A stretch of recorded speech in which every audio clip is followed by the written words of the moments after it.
À Dieu, rien d'impossible. Donc, gardez toujours confiance. Ayez la foi. Et la foi vous aidera à surmonter les épreuves. Nous allons vivre de grandes épreuves et je plains ceux qui n'ont pas la foi. Je ne dis pas que il n'y a que ceux qui ont la foi qui seront sauvés, mais en tout cas, ceux qui n'ont pas la foi auront extrêmement de peine à encaisser et surmonter les épreuves qui viennent.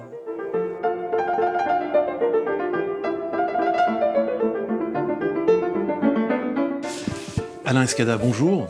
Bonjour. Merci de nous accueillir chez vous, à Bruxelles, pour un court entretien. On verra s'il sera court, mais en tout cas, merci aussi de me donner la parole. C'est toujours une joie de m'adresser à vos spectateurs. Merci.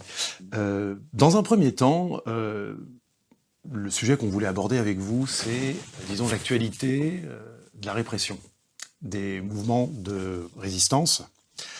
Vous avez donné une conférence avec Xavier Moreau pour la section Lorraine d'égalité et réconciliation en mars 2024. Un arrêté préfectoral a interdit cet événement dans le département de la Moselle. Bon, la conférence a tout de même pu avoir lieu dans un département voisin. Et cet arrêté vous mentionnait particulièrement à plusieurs reprises, ainsi que l'association Civitas. Alors pourquoi Civitas, hors de Belgique, affole autant les autorités, et notamment françaises ? Je pense que le message que nous tenons est en totale rupture avec le système et donc évidemment ça les inquiète que l'on puisse être crédible auprès de l'opinion publique. Donc, on parle de nous à travers les médias du système, à travers les caisses de résonance du pouvoir.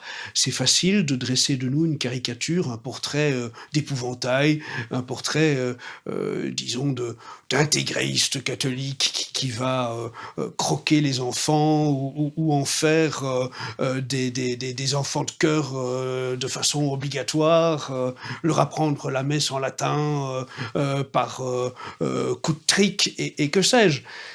Quand j'ai l'occasion de m'exprimer en direct devant le public, je pense que le public comprend vite que la caricature, elle est un montage, que le propos que je tiens est un propos audible très largement, bien au-delà des gens qui sont catholiques, qu'il ne faut pas avoir la foi, qu'il ne faut pas être un catholique pour comprendre que à la fois l'analyse que nous essayons de tenir de la situation et les pistes de solutions que nous proposons peuvent rencontrer une très large adhésion des gens simplement de bon sens, que ce que nous voulons, ce n'est pas imposer la foi par la force, mais au contraire, c'est de l'obtenir par l'adhésion et que, au-delà de cela, notre souci, c'est un souci du bien commun qui n'est pas réservé aux seuls catholiques, mais qui, justement, vise à ce que tous puissent faire leur salut. Peut-être aussi, ça nous amène à la question de susciter l'adhésion par le témoignage. À cet égard, on voit la répression, non pas toujours de la part de l'État, mais de la part de groupes d'antifa qui s'en prennent physiquement à des chrétiens en prière, notamment comme cela a eu lieu à la cathédrale de Metz, pour un chapelet pour la vie avait été organisé à cet endroit, à la suite de l'inscription de l'avortement dans la Constitution. Comment est-ce que vous expliquez ce déchaînement de haine qui va jusqu'aux agressions physiques à l'encontre de personnes absolument pacifiques? Alors, premier constat, et qu'il faut avoir bien en tête, les antifas ne sont jamais que des milices supplétives du pouvoir. Voyez comment, depuis tant d'années, toutes leurs exactions peuvent se tenir sans conséquences. L'on n'envoie pas d'antifa en prison, l'on ne voit pas du tout le début d'une amorce de répression comme en connaissent les milieux dissidents, les milieux patriotes, les milieux nationalistes. Les antifas bénéficient constamment de l'impunité. S'ils bénéficient de l'impunité, c'est parce que d'une façon, ils font le sale boulot du régime. Et que de temps en temps, oui, bien sûr, il y a, comment dire, des grandes manifs antifa qui s'en prennent aux banques, etc., et qui, à ce moment-là, font l'objet d'une surmédiatisation et disons, Occupy Wall Street. Voilà, de quelques affrontements violents entre forces de police et eux. Mais même dans ces moments-là, il n'y a jamais d'arrestation, de poursuites devant les tribunaux qui vont faire état d'une extrême gauche organisée, violente, paramilitaire. Non, ça c'est réservé comme type d'accusation à tout ce qui est courant, dissident, catholique, nationaliste. Aujourd'hui, on en est à reprocher aux jeunes catholiques et aux jeunes nationalistes, aux jeunes dissidents, de faire du sport, de faire de la boxe, de faire un quelconque sport un peu viril. Ça devient, soi-disant, une source d'inquiétude pour le pouvoir. Donc quoi, qu'est-ce qu'on veut? Qu'on ait que des gens obèses ou en surpoids, comme on en a dans l'armée française, c'est ça? Comme on a dit que 46% des militaires aujourd'hui sont en surpoids et que 10% sont obèses. Est-ce que la jeunesse française doit suivre cette voie-là? Bon, je pense qu'il est au contraire très sain que des jeunes catholiques, des jeunes dissidents aient le souci de rester en bonne condition physique. Et on voit que par contre, les antifas, eux, très certainement suivent des entraînements paramilitaires sans que là, cela n'inquiète le régime. Mais non, je pense que vraiment, ces antifas viennent toujours à point quand le régime veut s'en prendre à des organisations qui gênent le pouvoir. C'est facile, évidemment, d'aller inquiéter par la force les gens, de tenter de les dissuader de sortir, de participer à des événements. Ce qu'on dit parfois en France, c'est que, sur le ton de la plaisanterie, c'est qu'en fait le juge veut pas mettre en prison ses enfants, qui sont des antifas. Oui, en plus de ça, on sait très bien effectivement que les antifas proviennent essentiellement d'une très bonne bourgeoisie. Il est rare que les antifas proviennent des milieux populaires, ouvriers. Bon, il y en a très probablement quelques-uns, c'est ceux qui sont amenés à faire vraiment le petit boulot, mais en tout cas, tous les meneurs antifas proviennent de la très bonne bourgeoisie. Est-ce que vous pouvez nous préciser le statut actuel de Civitas International et comment donc vous avez rebondi face aux difficultés, aux dissolutions qui ont été prises, les décisions de dissolution prises par le pouvoir français? Alors, donc, Civitas International est désormais une confédération catholique, donc qui a un statut très particulier qui échappe à la juridiction française. Donc en fait, la Civitas International désormais a des structures qui sont implantées dans plusieurs pays. Vous avez les structures bancaires, les structures administratives, les structures juridiques qui sont donc étendues sur plusieurs pays de façon à ce qu'il n'y ait jamais un pays qui puisse décider de tout rayer de la carte. Voilà. Donc c'était la leçon que nous tirions de l'évolution de Darmanin en France, qui en fait ne s'en prend évidemment pas qu'à Civitas, mais s'en prend plus largement à tout ce qui gêne le régime, à tout ce qui dénonce la franc-maçonnerie, à tout ce qui dénonce le lobby LGBT, parce qu'on voit bien dans tous les attendus de la dissolution de Civitas, ce n'est pas la petite phrase de Pierre Hilard qui justifie au final la décision du Conseil des ministres. La petite phrase de Pierre Hilard, elle sert initialement de point d'agitation pour permettre d'enclencher la démarche. Mais ensuite, lorsque l'on observe la liste des griefs qui s'étendent sur plusieurs années, là on voit bien que rien de nos positionnements n'échappe à leur vindicte. Tout ce qui va à l'encontre de ce régime maçonnique, de toutes les dérives immorales de ce régime, tout cela est motif de cette intention de dissolution qui a été entamée durant l'été. Je rappelle, tout y passe, critique de l'immigration et du grand remplacement, donc critique de l'influence du lobby LGBT, critique du satanisme, ce qui est quand même très révélateur.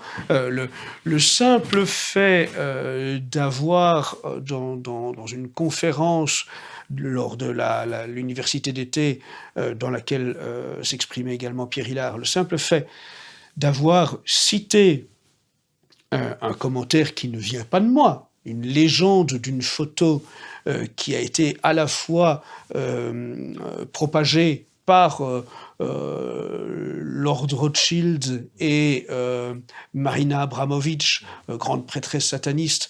On les voit tous les deux posés ensemble devant un tableau qui s'intitule « Satan convoque ses légions ». Eh bien, ce fait-là, c'est factuel. Je n'ai pas fait de commentaire. J'ai dit, il existe une photo où l'on voit Lord Rothschild et Marina Abramovich posés ensemble devant le tableau « Satan convoque ses légions ». Eh bien, ça fait partie des points qui servent à donc prendre la décision de dissolution de Civitas, parce que rien que cela, ce serait de l'antisémitisme, figurez-vous. On doit le voir, mais pas le remarquer. Oui, voilà. En fait, vous pouvez avoir connaissance de l'information si vous êtes dans le camp du pouvoir, j'allais dire le camp du bien pour eux, mais qui est le vrai camp du mal. Mais dès que c'est notre camp qui tente d'éveiller l'opinion publique sur ces dessous des cartes, là par contre c'est le fil rouge interdit de dépasser, et on voit bien donc qu'en fait ce sont les dessous des cartes qu'il nous est interdit de dévoiler. Si l'on observe toute cette procédure de dissolution de Civitas, la petite phrase, encore une fois, de Pierre Hillard n'est jamais qu'un prétexte. Le véritable enclenchement de tout ça, c'est que nous ayons mis en avant, au cours de cette université d'été, tous les liens existants entre des gens de pouvoir du nouvel ordre mondial et des réseaux satanistes, des réseaux pédophiles, pédosatanistes. Tout cela les dérange abondamment quand, par une énumération de faits qui ne sont pas contestables, datés, sourcés, l'on montre quel est le derrière du pouvoir, quel est le dessous des cartes, qu'est-ce qu'il se cache comme forces occultes et obscures derrière ceux qui prennent les décisions pour nous, soi-disant pour notre bien, que ce soit à Davos, au Bilderberg ou dans beaucoup d'autres officines. On va quitter le terrain de la confrontation directe de la résistance et du pouvoir, du côté du manche, pour parler maintenant, si vous voulez bien, des demi-mesures, de notre politique quotidienne, alors française et européenne, pas toujours exaltante. Les élections européennes auront lieu bientôt, donc au mois de juin. Est-ce que, pour vous, elles présentent le moindre intérêt pour les peuples européens? Si oui, lequel? Et puis si, à défaut d'un intérêt pour les peuples européens, est-ce qu'elles en ont un pour l'observateur impartial de la vie politique? Alors je vais sans doute décevoir une partie des auditeurs, des téléspectateurs de cette vidéo, mais je pense vraiment que tout ça n'est qu'une mascarade qui, dans les circonstances actuelles, n'a guère d'intérêt. Bon, on pourrait dire que il est toujours intéressant de prendre des postes aux gens du régime. Bon. Mais en vérité, ce que l'on observe, et il faut être très clair, c'est que la grande majorité des partis, des mouvements, des personnalités populistes, nationalistes, identitaires, ou présentées telles quelles, qui vont se présenter aux élections européennes, en fait, sont des oppositions sous contrôle. Ce sont des ralliés.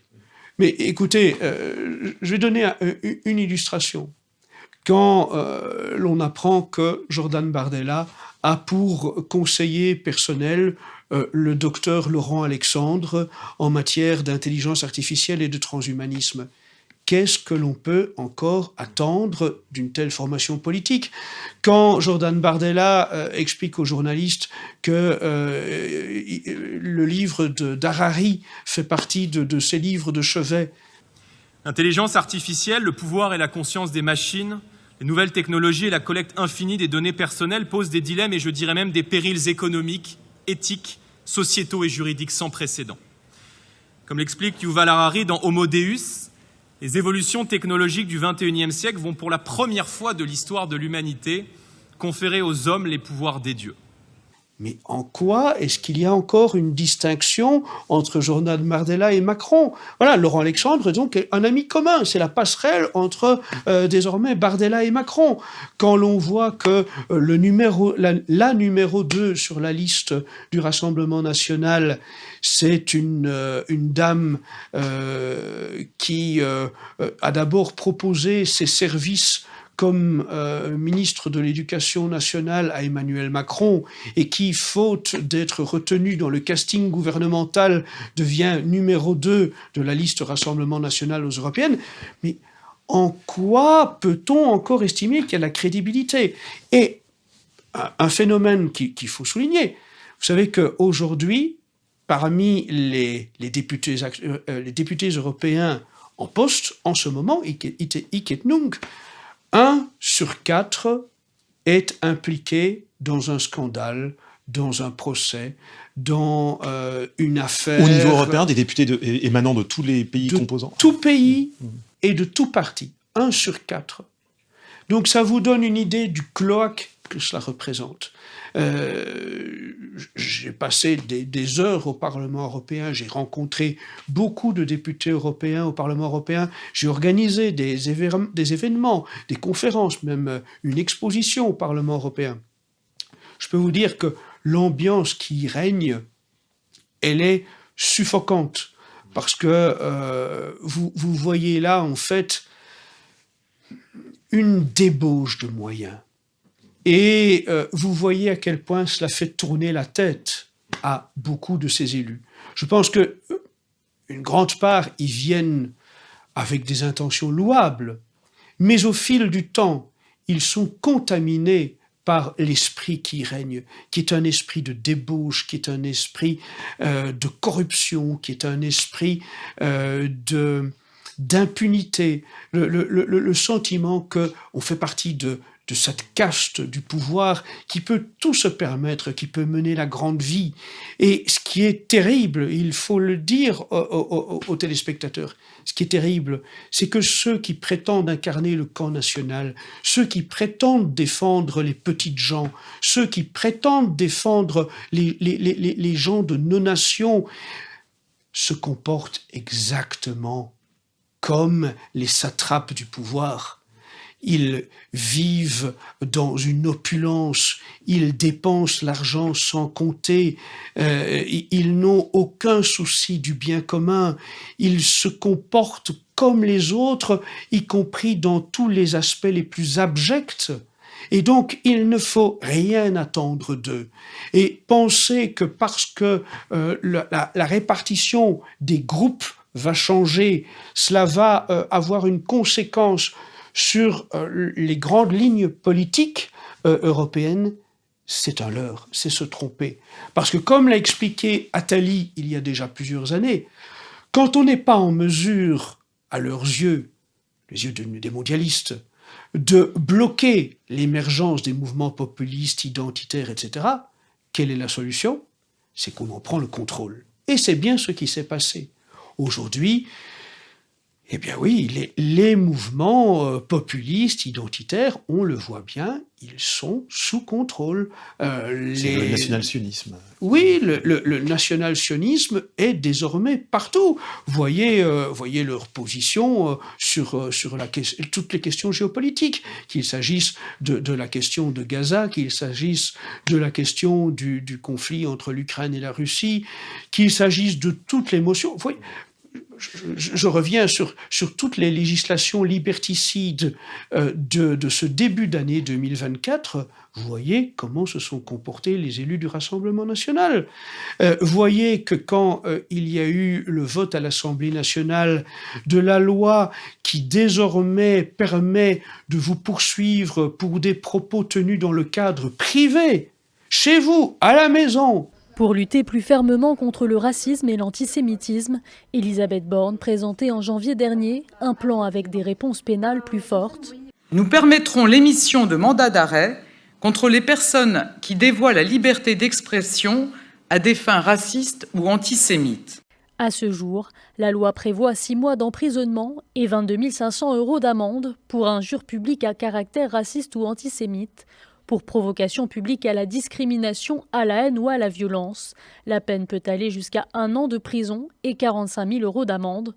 L'injure non publique est quant à elle punie par une contravention de 1 500 €. Pour Caroline Yadan, députée Renaissance et auteure d'une proposition de loi contre les infractions à caractère raciste ou antisémite, les peines encourues doivent être plus importantes. On a un autre article dans cette proposition de loi qui vise à transformer en délit les simples contraventions aujourd'hui qui sont actuellement prévues en matière de provocation non publique à la discrimination. Notre objectif, c'est de faire que cette peine soit portée, dans la mesure où ça deviendra un délit, à 45 000 € d'amende et 1 an d'emprisonnement. Le projet de loi, déposé en octobre dernier, devrait être étudié au début de l'année prochaine. Il ne s'est pas trouvé un seul député pour voter contre. Il poussait à la roue, même. Oui. J'ai les coutumes de dire le Rassemblement national est mort, mais il ne le sait pas encore. Est-ce que vous avez été approché par une liste éventuelle pour ces élections européennes ? Au final, disons que je n'ai absolument pas souhaité l'être, ni cherché à l'être. Je pense que j'ai toujours tenu un discours qui, disons, prémunissait de toutes les tentatives d'essayer de me proposer un poste, disons plutôt une candidature en vue de ces élections européennes.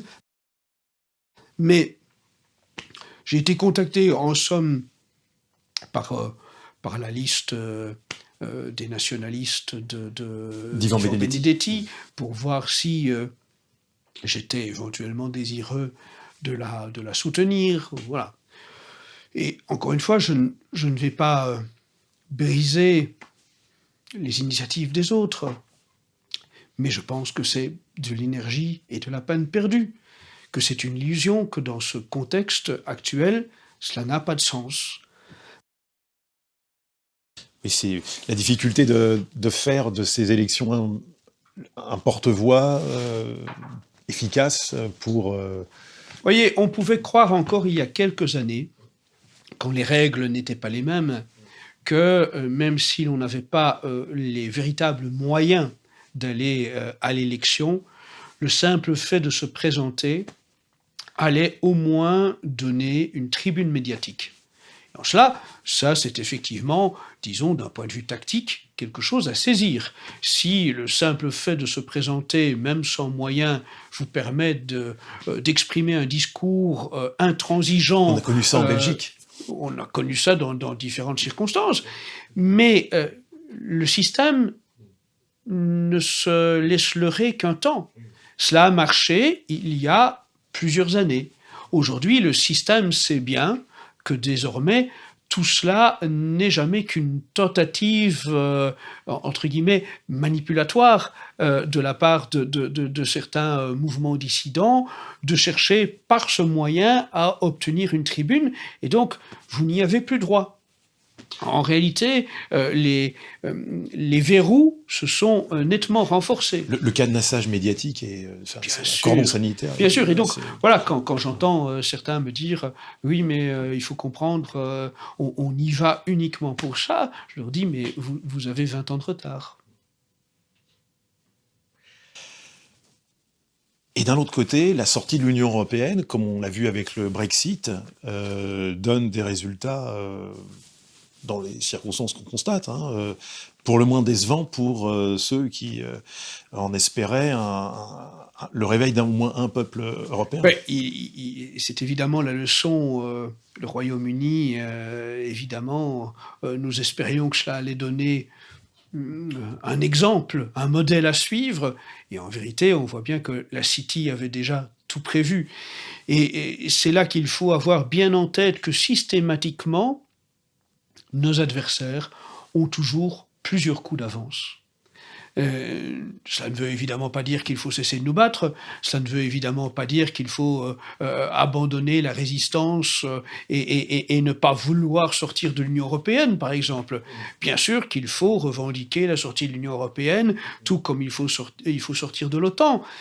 Mais il faut être conscient que les forces occultes, les forces mondialistes ont une telle avance dans la répartition des coûts sur l'échiquier qu'il est extrêmement difficile de les surprendre et de les faire vaciller. Ça ne veut pas dire que ça ne viendra pas, encore une fois. Il faut considérer que le mondialisme, plus il se développe, plus il est un monstre aux pieds d'argile. Plus à un moment, il peut devenir fragile en son socle lui-même. Mais en attendant, il faut se garder d'être de grands naïfs. Et dans notre camp, il y a beaucoup trop de naïveté, de croire que par le simple fait d'une élection, par exemple, ou d'un référendum, on va tout changer. Ce n'est jamais si simple. C'est avant tout une révolution dans les âmes et dans les esprits qu'il faut organiser. Pour revenir à l'expérience britannique, donc pour la deuxième année, nombre record d'entrées d'immigrés. Et à cet égard, on peut rapprocher le Brexit de l'expérience Meloni, qui n'est pas un Italexit, mais qui est une expérience, disons, soi-disant patriotique, avec quelqu'un qui était présenté comme quasi néofasciste, et en réalité totalement aligné sur presque tous les sujets. Est-ce que vous apportez une appréciation néanmoins nuancée, parce que de temps en temps on nous dit quand même, l'expérience Meloni, il y a moins de LGBT là-bas. Disons, probablement peut-on toujours considérer que il vaut mieux Meloni que le représentant du Parti communiste ou du Parti socialiste. Bon, c'est même discutable. Et c'est discutable. Mais je peux comprendre que certains vont dire, bon, ben, quand même, il y a une feuille de papier qui sépare les deux, et bon... papier à cigarette. Voilà, il faut se contenter de ce qu'on nous offre. Mais je pense en effet que c'est souvent un très mauvais calcul, parce qu'au final, les gens perdent confiance dans ce qui est censé être notre camp.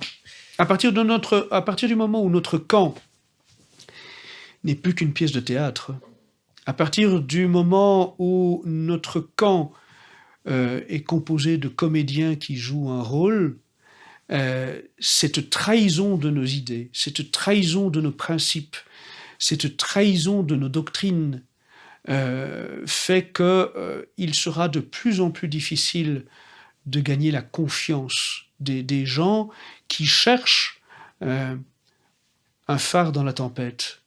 Et du coup, j'insiste encore une fois auprès des auditeurs, des téléspectateurs, quand vous voyez une débauche de moyens, commencez à douter. Ce n'est pas là que la vérité se trouve. Quand vous voyez des grands meetings avec des dispositifs technologiques impressionnants, des grands écrans, des moyens financiers qui coulent à flot, quand vous voyez la haute finance venir faciliter de l'émergence de mouvements politiques, dites-vous qu'à ce moment-là, ce n'est plus là qu'il faut aller. Que tout cela, c'est une tentative de faire dérailler la dissidence.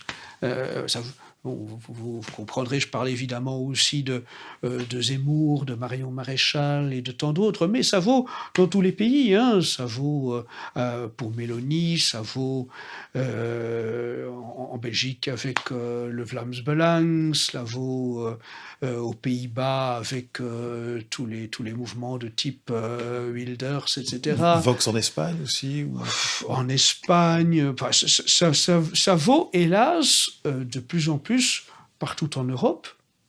C'est se dire que un mouvement ne doit conserver notre confiance en tant qu'incarnation de la dissidence que s'il émane vraiment d'un soutien populaire. À partir du moment où c'est la haute finance qui vient apporter son obol, méfiance, c'est que tout se détourne.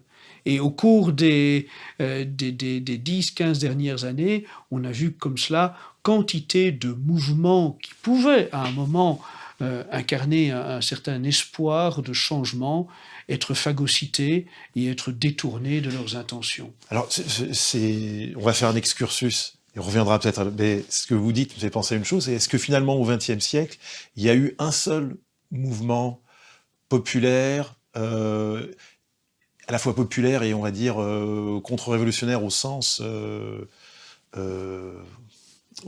disons, de la foi et de anti-maçonnique, on va dire. Enfin, moi, j'en vois qu'un seul, c'est les Cristeros, mais j'en vois pas d'autres. Dans au Mexique, donc dans les années 1920, contre une république mexicaine très maçonnique. Sur quelle période de l'histoire ? Si on prend le XXe siècle, j'en vois pas de mouvement populaire et, disons, populaire et contre-révolutionnaire.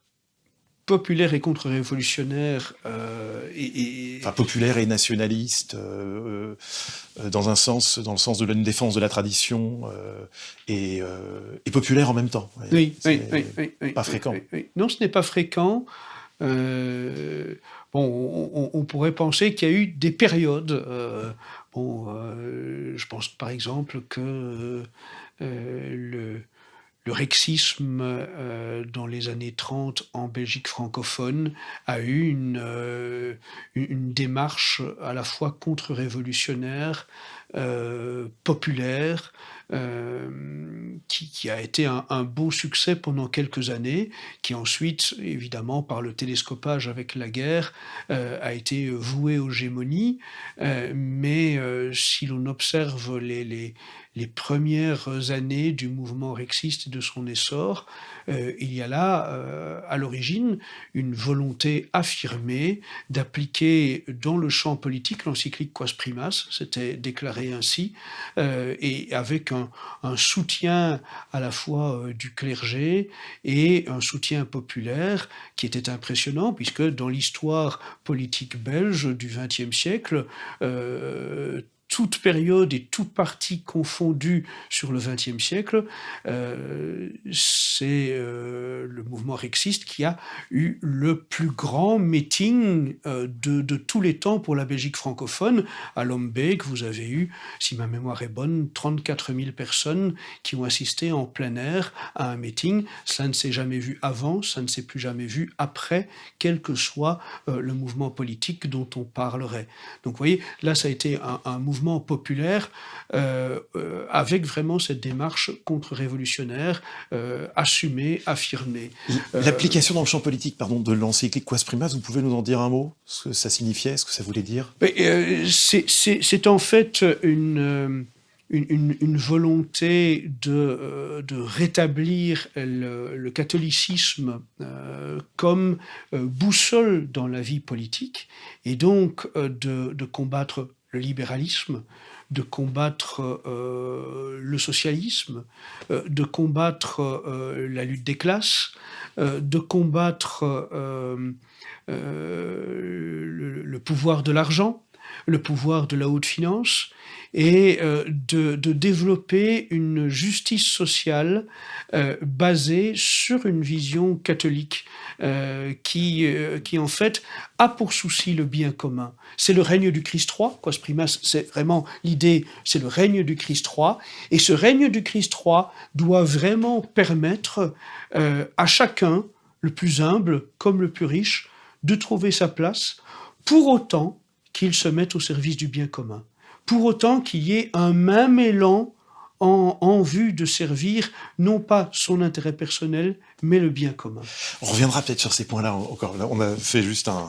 Et on pourrait dire que d'une certaine façon, en Espagne, dans la même période, Primo de Rivera incarne aussi une forme justement de combat populaire contre-révolutionnaire, justement totalement détaché du pouvoir de l'argent, etc.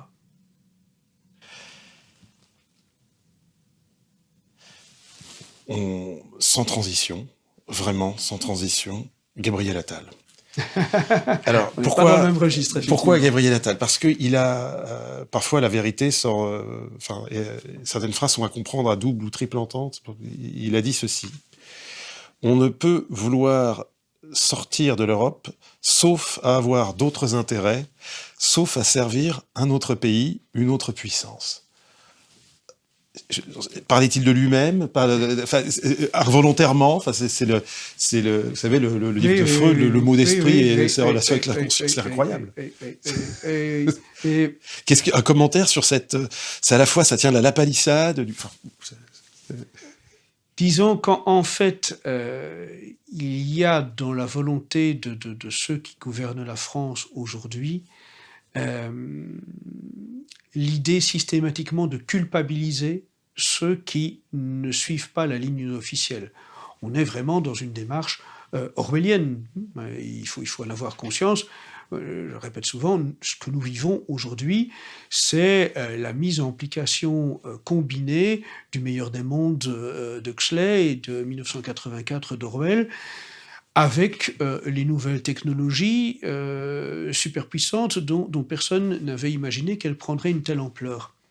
Donc, de la part d'Attal,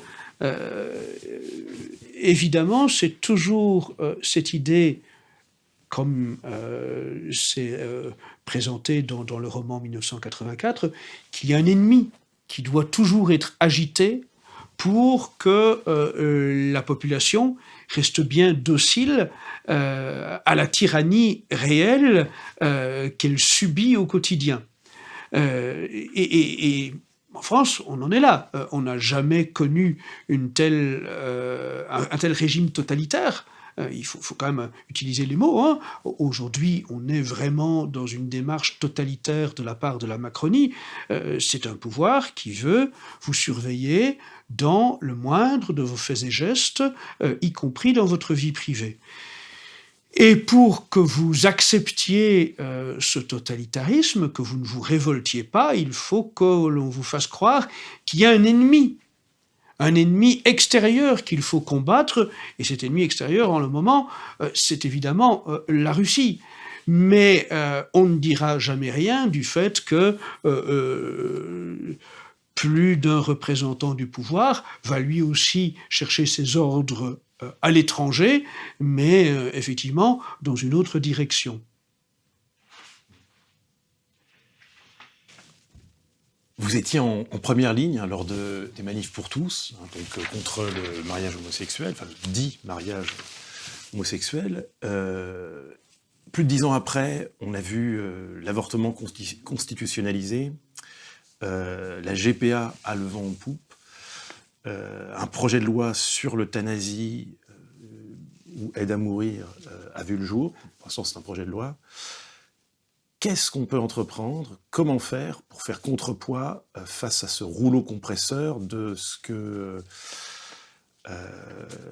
un défunt pape appelait la culture de mort? Alors, il faut avoir conscience, effectivement, que la bataille qui se joue en ce moment, c'est une bataille pour la survie.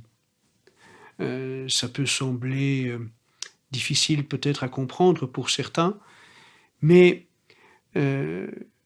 il faut aujourd'hui avoir conscience plus que jamais que l'avortement, l'euthanasie, l'idéologie transgenre, la propagande LGBT, le covidisme, la propagation d'une logique d'utérus artificiel, la GPA étant un intermédiaire avant l'utérus artificiel. Tout cela, en fait, entre dans un processus beaucoup plus global de dépopulation. On ne peut pas comprendre, en fait, la gravité de la situation et l'ampleur du champ de bataille qui se joue en ce moment si l'on ne perçoit pas que le véritable objectif, la véritable finalité, c'est le plan de dépopulation mondiale. C'est ce que des milliardaires comme Zuckerberg, Bill Gates, Warren Buffett et d'autres considèrent comme un objectif essentiel, à savoir réduire la population mondiale à 1 milliard d'individus. Et ce n'est pas cela l'analyse d'un complotiste, d'un conspirationniste. Il faut avoir en tête que c'est véritablement quelque chose d'assumé et qui a été théorisé depuis maintenant de nombreuses années. Et je vous rappellerai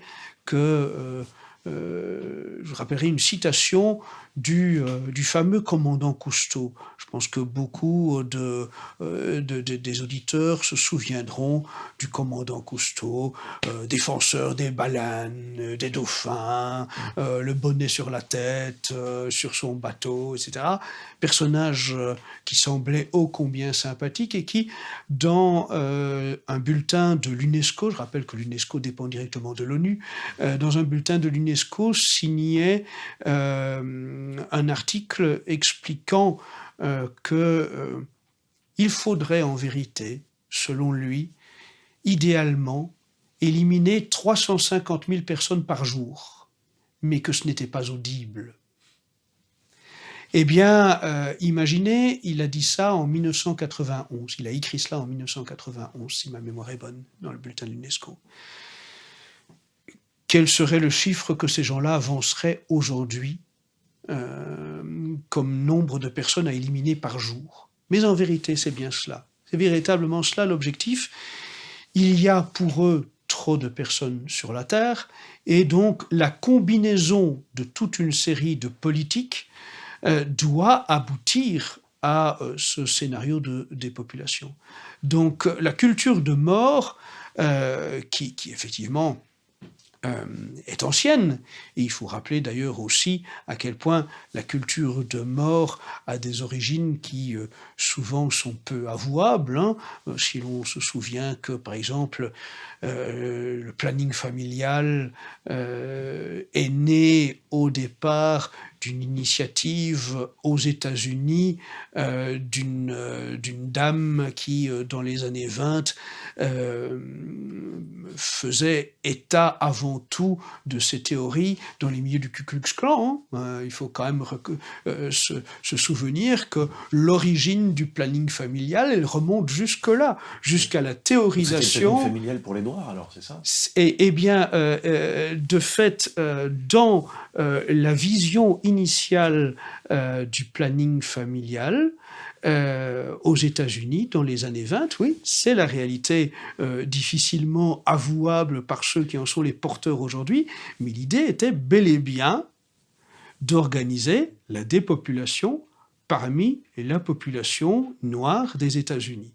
Et ensuite, effectivement, cela s'est propagé, le planning familial s'est étendu petit à petit en Europe, et par extension via les milieux anglo-saxons. Mais voilà, de temps en temps, il faut remonter aux sources pour comprendre que les origines ont toujours été l'organisation d'une dépopulation sous une forme ou sous une autre. De la même façon que l'euthanasie, évidemment, c'est l'eugénisme. Hein, et donc, en vérité, ceux qui, aujourd'hui, nous parlent de droits de l'homme, du fait qu'ils veulent notre bien, d'ailleurs, vous ne posséderez plus rien, mais vous serez heureux, etc. Ces gens-là, quand même, à travers l'avortement et l'euthanasie, ont été trouver des sources dans des régimes qui, pourtant, sont censés être les les plus sombres de l'histoire. Hein. Quel est le pays qui a appliqué l'euthanasie eugénique? C'est l'Allemagne d'Adolf Hitler. Et la Suède social-démocrate. Et la Suède social-démocrate, avec notamment en plus des opérations sur les handicapés mentaux et physiques pour les empêcher de se reproduire. Hein. Et ça a perduré jusque dans les années 60, si ma mémoire est bonne. Hein. Donc, vous voyez, il faut avoir en tête que la bataille contre l'avortement, la bataille contre l'euthanasie, la bataille contre la GPA, la bataille contre la procréation artificielle, la bataille contre la tyrannie sanitaire, et elle est particulièrement d'actualité avec le plan de déléguer les pouvoirs de santé à l'Organisation mondiale de la santé. Tout cela entre vraiment dans un combat pour notre survie. Ceux qui se disent voilà, pourquoi faut-il s'opposer à l'euthanasie? C'est vrai que il faut limiter la souffrance, ou pourquoi faut-il s'opposer à l'avortement si la grossesse n'est pas désirée, etc. Tous ces gens-là, en fait, tombent dans le piège de l'adversaire. Le piège de l'adversaire, c'est qu'il avance toujours ses pions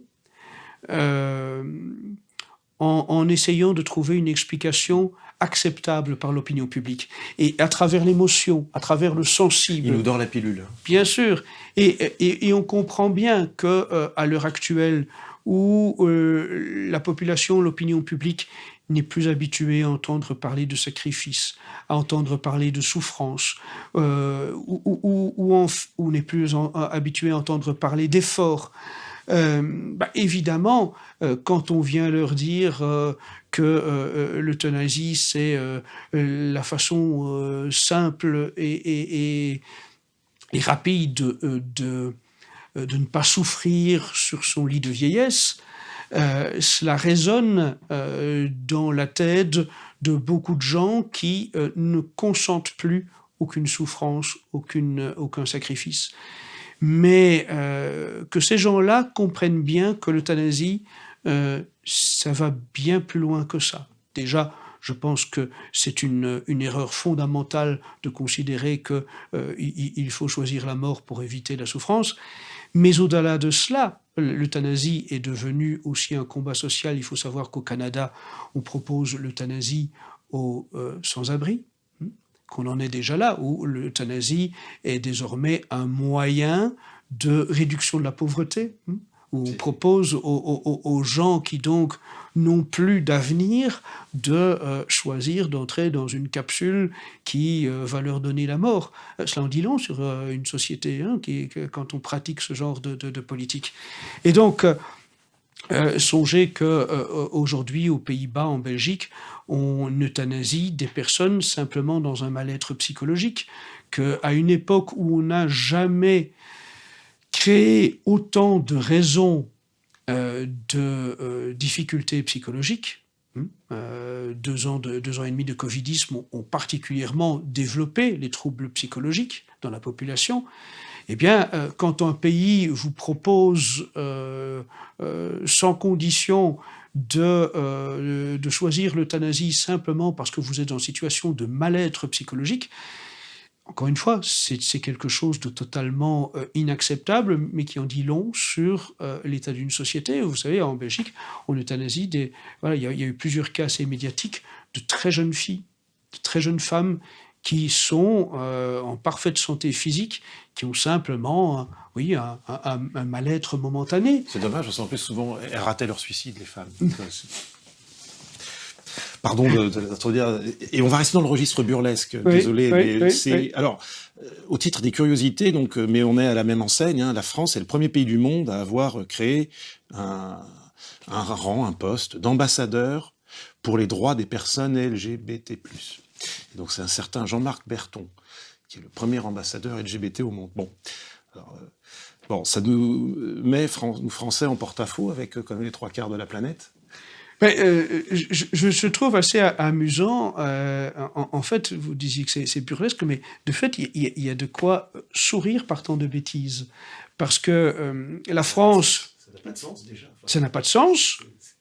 Ouais, je dirais, on pourrait penser qu'une nation a quand même quelques autres priorités que cela, et particulièrement en ce moment, l'économie française devrait avoir pour souci d'établir des marchés d'échanges financiers, d'exportation vers d'autres pays. Or là, avec ce type de politique, en fait, on accentue ce que l'on prétend par ailleurs combattre, c'est-à-dire qu'en fait, on offre l'Afrique sur un plateau à la Russie et à la Chine. Hein, parce qu'avec ce type de pratique, on est certain qu'en tout cas, on va perdre toute l'influence française sur le continent africain.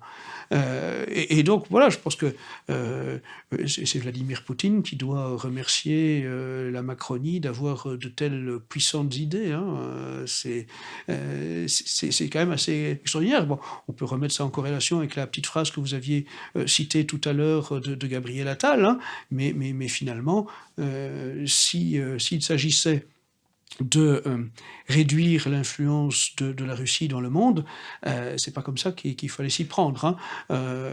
On a eu Bruno Le Maire qui croyait en fanfaron que les mesures de rétorsion allaient briser l'économie russe, et elle n'est jamais aussi florissante qu'à l'heure actuelle.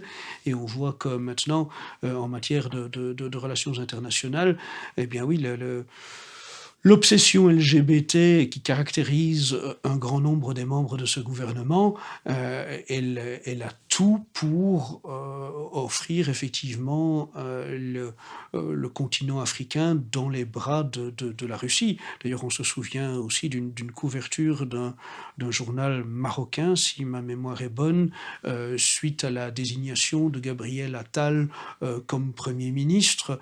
Et ce journal marocain avait sur sa une souligné que c'était quand même le premier ministre homosexuel notoirement désigné pour cette caractéristique-là. En tout cas, c'est ainsi que le comprenait la presse marocaine dans la circonstance.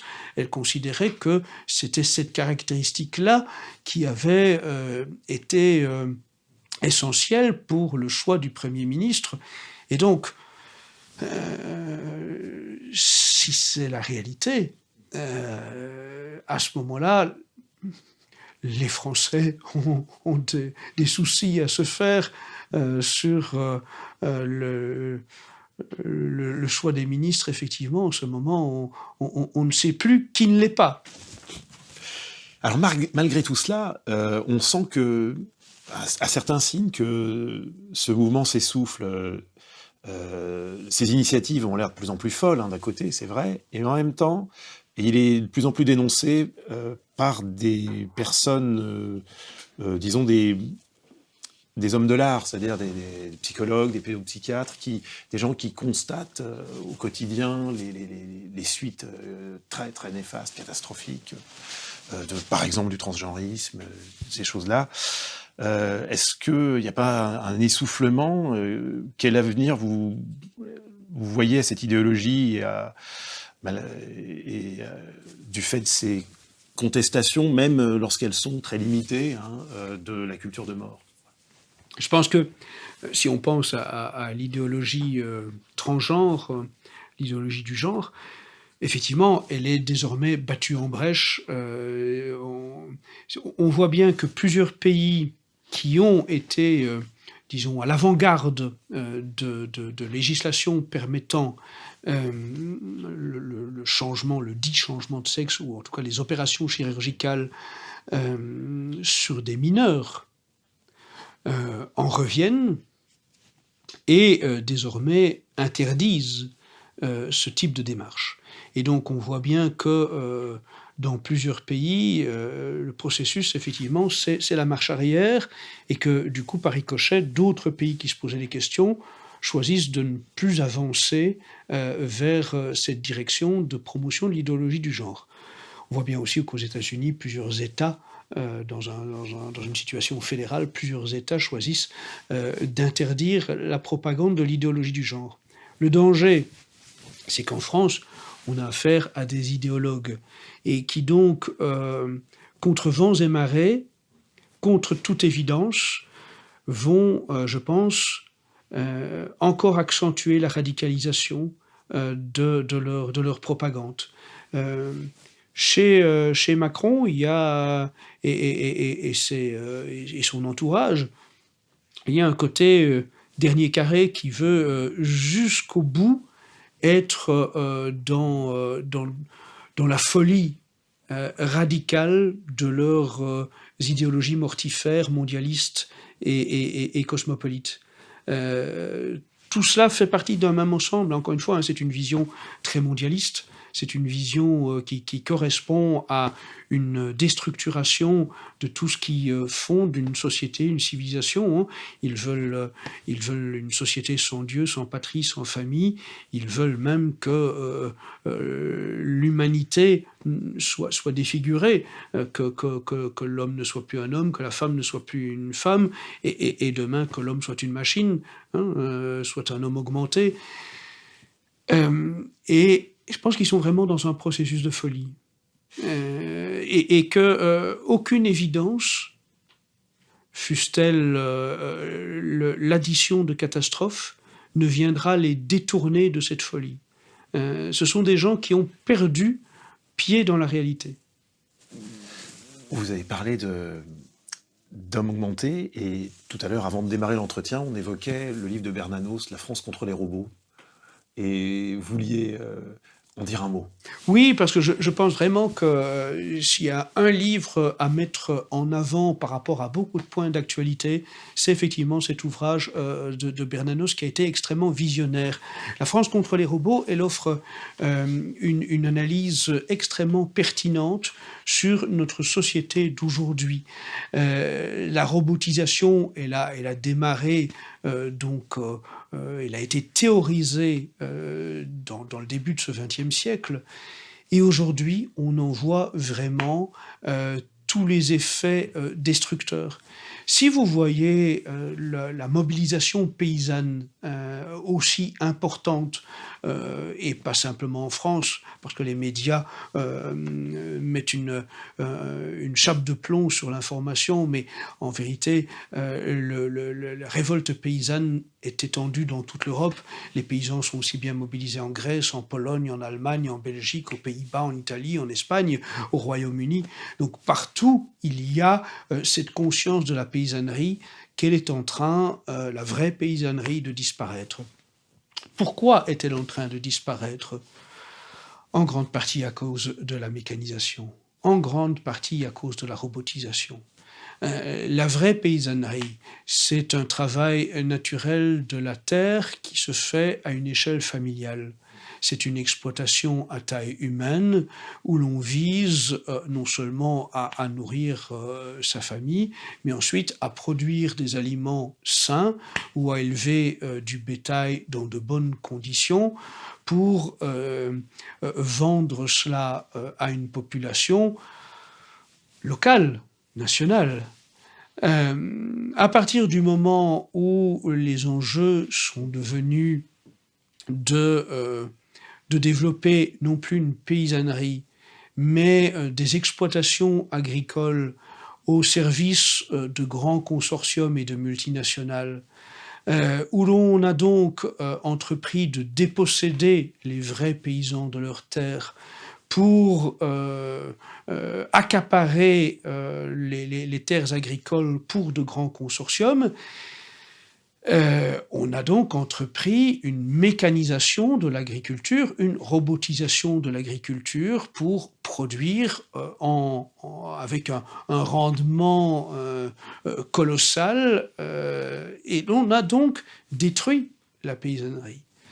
Mais avec un objectif mondialiste. Rappelons qu'aujourd'hui, ce sont des milliardaires qui deviennent les plus grands propriétaires de terres agricoles, qu'aux États-Unis, c'est Bill Gates qui est le premier propriétaire de terres agricoles, que les 5 premiers propriétaires de terres agricoles des États-Unis sont 5 milliardaires, dont aucun n'a une tradition paysanne, hein, il va sans dire, et que ce phénomène, on le perçoit aussi bien en Europe, en Asie, etc. Oui. C'est intéressant, parce que ça nous ramène à une grande revendication politique, sociale, des mouvements, pour le coup révolutionnaires, qui est le partage des terres. Oui, tout dépend, on pourrait, voilà, tout dépend comment on le... Finalement, cette situation va remettre Mais d'actualité le partage des terres, finalement. Les nouveaux latifondiaires sont Bill Gates et les autres. Et on peut être nostalgique des anciens latifondiaires à cet égard. disons que, en tout cas, je pense qu'il faut vraiment défendre nos vrais paysans. Vous voyez, aux Pays-Bas, on est dans une situation où, sous des motifs écologiques, sous des prétextes de lutter contre le réchauffement climatique, on exproprie des paysans, hein, parce qu'ils ne sont pas en mesure d'entreprendre des investissements dans des pseudo-façons de lutter contre l'émanation de CO2 venant de leurs vaches ou que sais-je. On est dans la folie. Hein. Je veux dire, quand on pense qu'on est en train de vous dire que ce sont les vaches qui sont productrices de CO2 et contribuent gravement au réchauffement climatique, et qu'on vous dit que finalement manger des insectes ce serait une bonne solution pour limiter la production de CO2 et vous donner votre besoin en termes de protéines. Vous voyez, tout cela va ensemble. Et donc, pour en revenir à la robotisation dont parlait Bernanos de façon prophétique, ça vaut dans le monde paysan, ça vaut dans le monde de l'artisanat. Aujourd'hui, la France était un pays de paysans et un pays d'artisans. Et aujourd'hui, les uns comme les autres sont écrasés. Je rencontre dans mes déplacements à travers toute la France quantité de paysans et d'artisans qui sont désespérés, qui sont au bord de la rupture, qui ne savent plus comment payer les besoins essentiels de leur famille. Et tout cela, en fait, c'est le résultat de cette robotisation. Parce que l'artisan français, aujourd'hui, il ne peut pas rivaliser en termes de prix avec des produits qui viennent d'un autre continent ou qui viennent d'une robotisation accélérée de fabrication. Et donc, demain, ce seront des millions d'emplois qui vont disparaître. Il faut en avoir bien conscience. Ce n'est pas l'apanage des seuls paysans et artisans de devoir craindre cette robotisation. C'est que vraiment, elle va toucher tout le monde.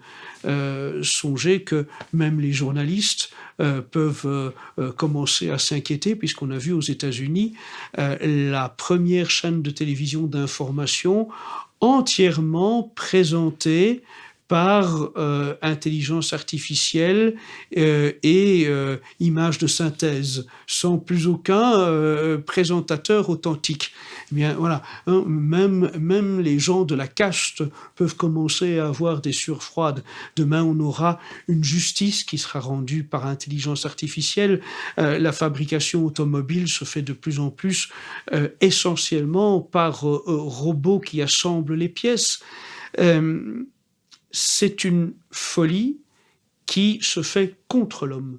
Et donc Bernanos avait bien vu cela. C'est la machine contre l'homme. Et cette machine contre l'homme ne profite dans un premier temps qu'à la caste des oligarques, qui en tirent toujours plus de profit parce qu'évidemment, la machine ne fait pas grève, la machine ne tombe jamais malade, la machine peut travailler à n'importe quelle heure du jour et de la nuit. Mais à un moment, que deviendra la machine? Est-ce que la machine échappera à l'homme? Et à ce moment-là, est-ce que les oligarques auront encore assez de moyens de se protéger eux-mêmes du développement de la machine qu'ils auront poussé dans ces stades les plus extrêmes comme des apprentis sorciers? C'est ça qu'il faut aussi se demander. À partir du moment où l'on est dans un monde qui veut aller vers le transhumanisme, vers le développement ultime de l'intelligence artificielle, nous allons avoir à un moment une machine qui va nous échapper. Et à ce moment-là, même les oligarques pourront commencer à avoir des sueurs. Rappelons que La France contre les robots de Bernanos est disponible aux éditions Contre-Culture.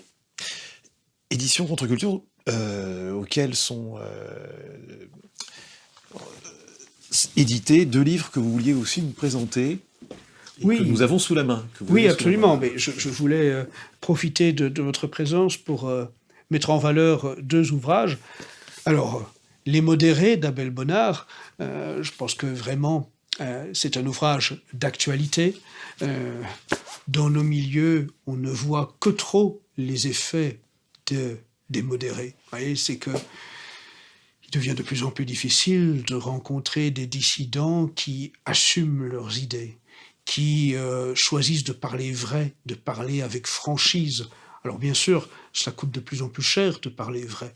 Et vous êtes payé pour le savoir, qu'il s'agisse de procès contre des individus, Alain Soral en est évidemment une illustration parmi bien d'autres, qu'il s'agisse de dissolution de mouvements, qu'il s'agisse d'interdiction de conférences, de manifestations, de colloques, etc. On voit à quel point on paye de plus en plus cher de parler franc. Mais si l'on en est là, c'est parce que justement, cela fait trop longtemps que nous vivons dans la dictature des modérés. Trop longtemps que les gens de notre camp ont choisi d'être des modérés. Qu'ils pensent qu'en étant dans le camp des modérés, ils vont conserver leurs acquis, ils vont conserver leur mondanité, ils vont conserver leur confort de vie. Et en vérité, ces gens-là, ils vont tout perdre et ils ne s'en rendent pas encore compte, mais ce seront les premières victimes directes de l'effondrement de notre société, ces modérés. Ils auront pensé pouvoir vivre de compromis et leurs compromissions les auront voués à leur perte.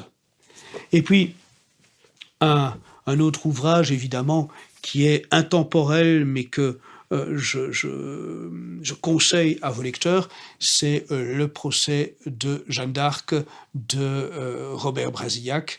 Vous voyez, là encore, les pièces de ce procès nous montrent un modèle d'exception qui vaut à travers le temps. Voilà une simple jeune fille qui, choisie par Dieu, obtient une capacité à devenir un chef de guerre, à mener des troupes aguerries, des hommes qui, quand ils l'ont vue, avaient toutes les raisons de douter, de voir une petite jeune fille de la France paysanne qui ne savait initialement pas monter à cheval et qui pourtant, par la grâce de Dieu, est venue jusque chez le dauphin à cheval pour lui faire part du message divin. Une jeune fille qui ensuite, lors de son procès, a eu des réponses qui sont reproduites dans les actes de ce procès, des réponses qui ne pouvaient venir que du ciel. Vous voyez comment une petite jeune fille aurait pu avoir des réponses aussi cinglantes que celles que Jeanne a eues face à des juges, face à des gens méchants qui voulaient, par l'afflux de leurs questions, la piéger. Des juges ecclésiastiques, parce que, hélas, déjà à cette époque-là, la trahison des clercs avait été entamée. Et donc, pour ceux qui veulent entamer la lecture de cet ouvrage, ils trouveront un beau modèle qu'ils soient de jeunes gens, jeunes filles, jeunes garçons, ils comprendront qu'avec l'aide de Dieu, rien n'est impossible. Dans le temps qui est le nôtre, nous pouvons souvent être face à des moments de désespoir. Nous pouvons douter. Comment encore espérer que ce monde se relève alors que nous voyons chaque jour nous apporter des nouvelles preuves de sa chute. Mais la France dans laquelle Jeanne a entamé son épopée était dans une situation qui était très comparable à la nôtre en vérité. Une situation de complet déclin, une situation de complète insécurité. Et voyez, à ce moment-là, Dieu a choisi de faire de cette petite jeune fille son instrument et de relever la France. Voilà. À Dieu, rien d'impossible. Donc, gardez toujours confiance. Ayez la foi. Et la foi vous aidera à surmonter les épreuves. Nous allons vivre de grandes épreuves et je plains ceux qui n'ont pas la foi. Je ne dis pas que il n'y a que ceux qui ont la foi qui seront sauvés, mais en tout cas, ceux qui n'ont pas la foi auront extrêmement de peine à encaisser et surmonter les épreuves qui viennent. Vous avez répondu à une des questions que je voulais vous poser. C'est que on vous a vu sur tous les terrains, donc contre le covidisme, aux côtés des agriculteurs, vous en parliez tout à l'heure, lors du Manif pour tous, etc., etc. Et donc, la source de votre mental à toute épreuve... c'est la foi, oui. Voilà. Oui, je pense que vraiment c'est l'arme qui permet de tenir, qui permet d'affronter toutes les difficultés, qui permet de ne jamais se décourager. Sur une même note, on a constaté cette année, et c'est peut-être un signe d'un contrepoids face à ce rouleau compresseur, donc de la culture de mort, c'est que lors de la Pâque, le nombre de catéchumènes, on va dire toutes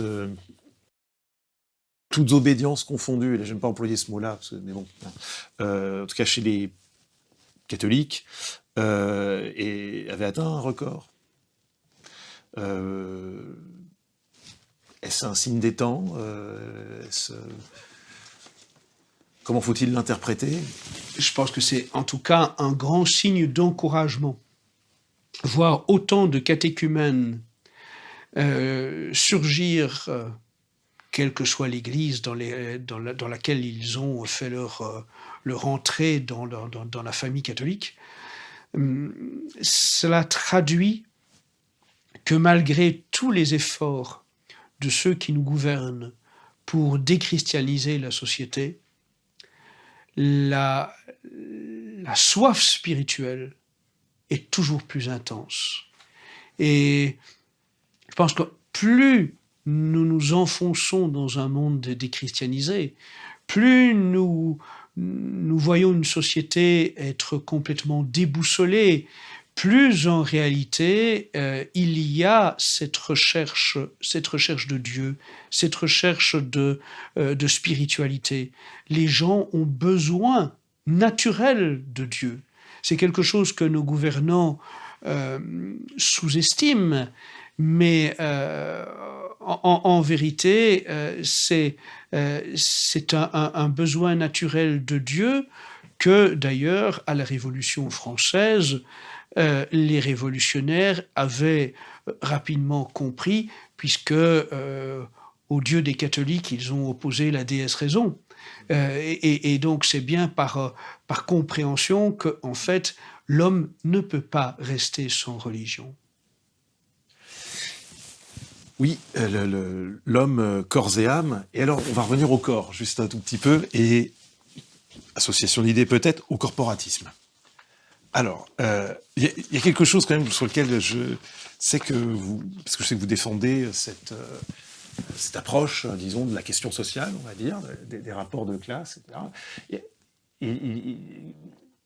J'aurais une objection banale peut-être, vous trouverez triviale à formuler, mais je pense qu'il faut la considérer, c'est que dans l'idée corporatiste, il y a quand même dans cette approche, en tout cas, il y a quand même un problème qui consiste à mettre sur un pied d'égalité, à considérer qu'on va traiter de la même façon deux entités qui ne sont pas dans un rapport égal du tout dans la vie économique. Dans la partie salariée et la partie, disons, détentrice du capital. Et dans la pratique, il faut quand même forcer un peu les reins, briser les reins de l'une pour lui faire accepter de partager quoi que ce soit. Vous voyez ce que je veux dire? Donc il y a un certain irénisme, vous voyez, qui consiste à dire oui, on va faire travailler les gens ensemble, ou alors il faut vraiment faire un état gendarme au-dessus, super puissant pour les forcer à travailler ensemble.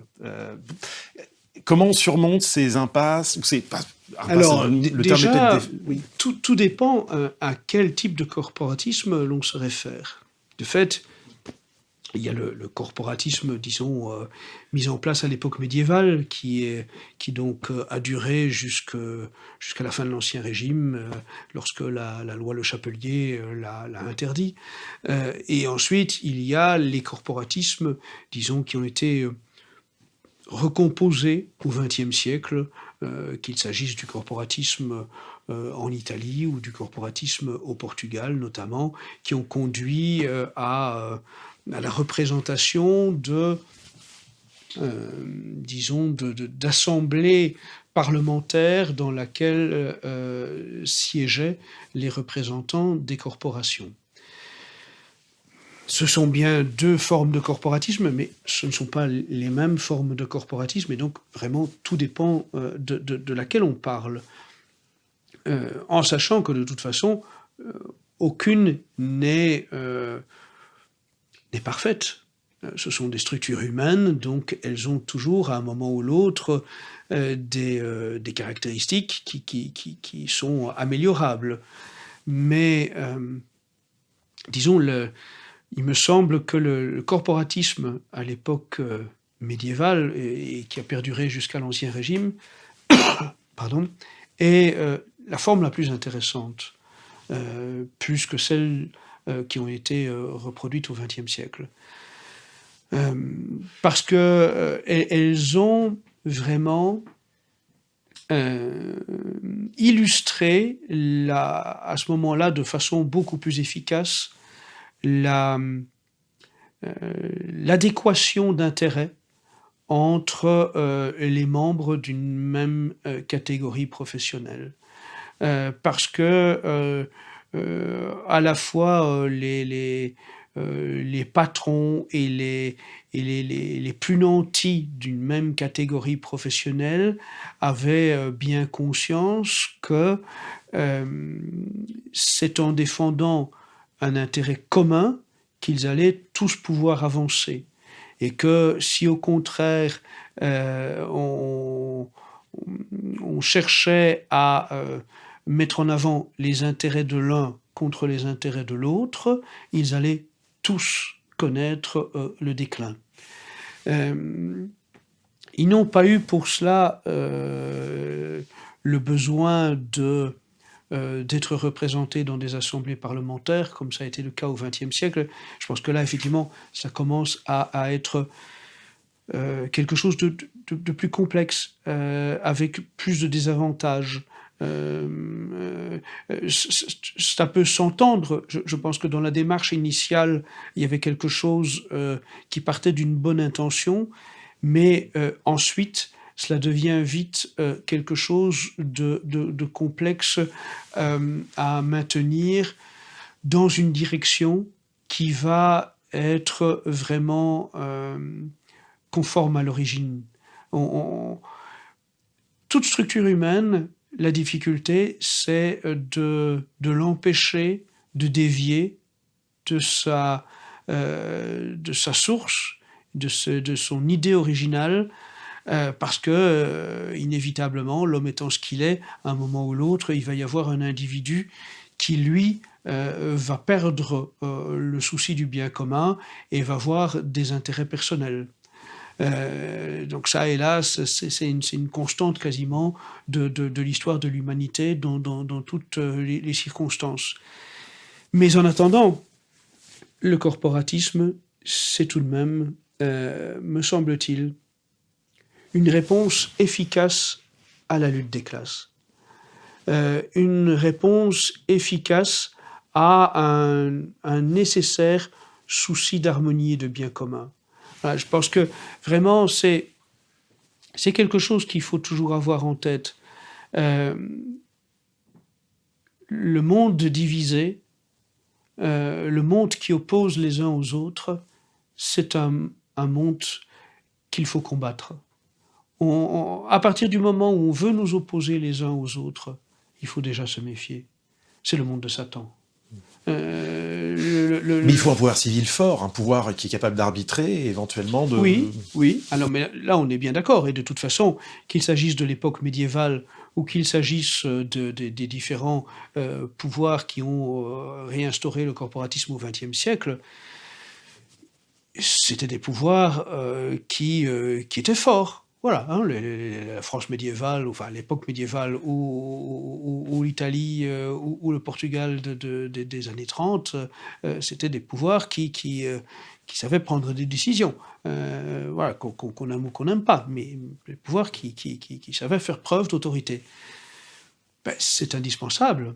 Et je pense que toute société humaine a besoin d'un pouvoir fort, en réalité. Vous voyez, c'est que, ça ne va évidemment pas plaire à tout le monde, ce que je dis là, mais soit on a une autorité qui en est une, soit on est dans l'anarchie. Le pouvoir mou, l'autorité molle, l'autorité flasque, elle conduit toujours à la déchéance. Et elle facilite toujours l'émergence de la haute finance. Elle facilite toujours le pourvoir des oligarques. Si les banquiers, les banksters internationaux ont pu développer leur puissance, c'est parce que en face d'eux, ils avaient des pouvoirs faibles. Des pouvoirs qui ont cherché la compromission avec les intérêts de la haute finance, des Rothschild, etc. À l'époque médiévale, évidemment, on savait prendre des décisions et on savait imposer les décisions. Et je pense vraiment que un pouvoir fort, il doit avoir pour objectif la justice sociale. C'est ça être un chef d'État. C'est avoir le souci du bien commun de sa population, pas de la population d'un autre pays, pas d'une caste d'intérêt financier international, pas de se soumettre à une officine mondialiste, un cercle, Bilderberg, trilatéral, Club Le Siècle, Forum économique mondial de Davos ou d'autres. Le vrai chef d'État, son seul objectif doit être le bien de ses concitoyens, tous, sans exception. Et c'est pour ça qu'il doit travailler à la justice sociale. C'est qu'il ne doit pas y avoir de laisser pour compte. C'est qu'il ne doit accepter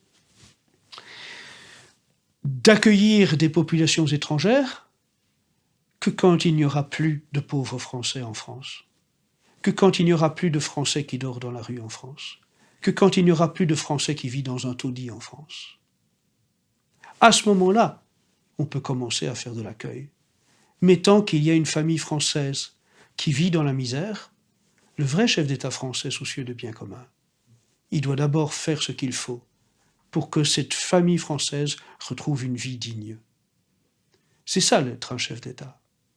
Pas satisfaire aux diktats d'organismes internationaux, pas servir la politique mondialiste, pas servir les apatrides et les cosmopolites.